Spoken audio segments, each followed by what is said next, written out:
Does anybody from the audience have a question for the panel?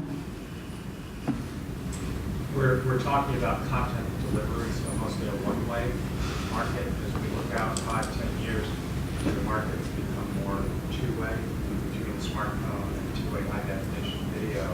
We have a lot more user-generated traffic and potential for two-way communications. How will that impact the structure of the underlying architectural layers and relationships and thoughts there? Well, I think that's where the interesting discussion about the cloud and the cloud providers come in, because they do have a more distributed, compute layer, right? And so, where does the compute actually sit? Is it relying on just one-way delivery, or is it relying on a distributed compute? And even, is it compute distributed at the smartphone, or is it compute distributed around the world in various cloud platforms? I mean, it'll be certainly interesting to see the technologies that come, and we're already starting to see in the mobile devices, where does the application actually do the smarts? Is it on the device? Is it in a data center somewhere? And so it's going to be an interesting transition that we'll see, and I think it's going to depend on the applications that get delivered, the end user's consumption of those applications, that putting it out in the cloud layer where it's smart instead of necessarily just the delivery at the CDN could be a big shift that we would see. And in line with that, actually, we have a model we can look at right now. It may seem small, and Matt, I would like your opinion on it too, is YouTube. YouTube is a content distributed for many purposes, but you could also consider it a two-way, because there are people with channels and subscription that have actually generated tons and tons of content that they in turn publish via YouTube.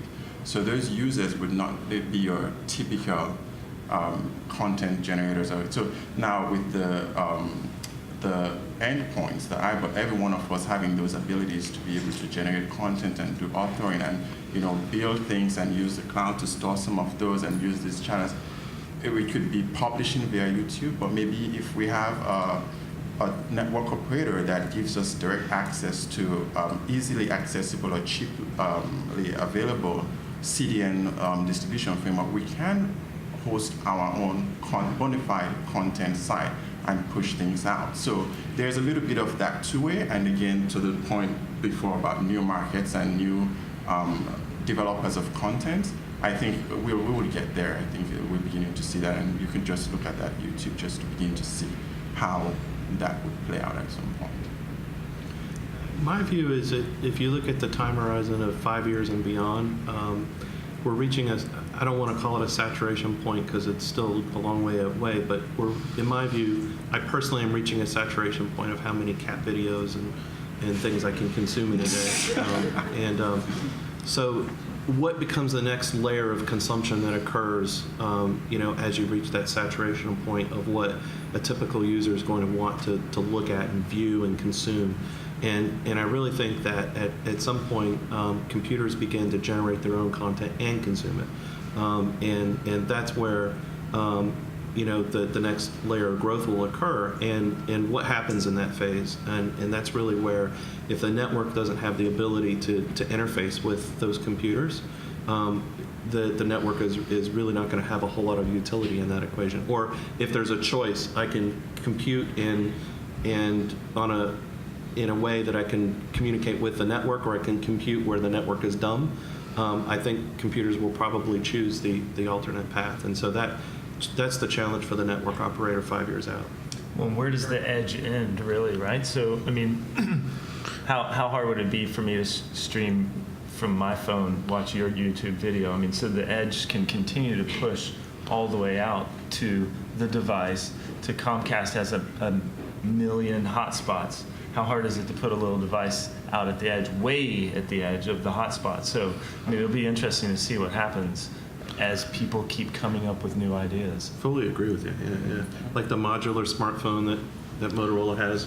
Why not have the ability in a restaurant to just, and then the menu shows up and things like that. So I mean, there's a lot of applications that I think where you'll interact with other devices without having to just interact with the cloud.